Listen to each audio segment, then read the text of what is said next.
Okay, so you may have noticed this one, but this is actually quite a bit of a time saver and something which I think is a nice little addition to features on Instagram Reels. So, when you are creating a cover image for your reel, which is, of course, really important to consider that cover image because that can attract new viewers in from your profile. You can, of course, like hover your finger along the video and choose the particular thumbnail that you wish to be that cover, or you could upload something from your camera roll. But you now have the option to add text on top of that within this editing area. So this is quite new.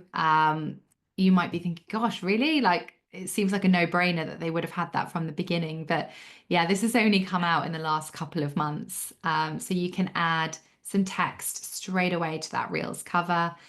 A really nice way just to, again, create a bit of intention for your video and try and get more people clicking and watching it as well. So that will, of course, show on your profile.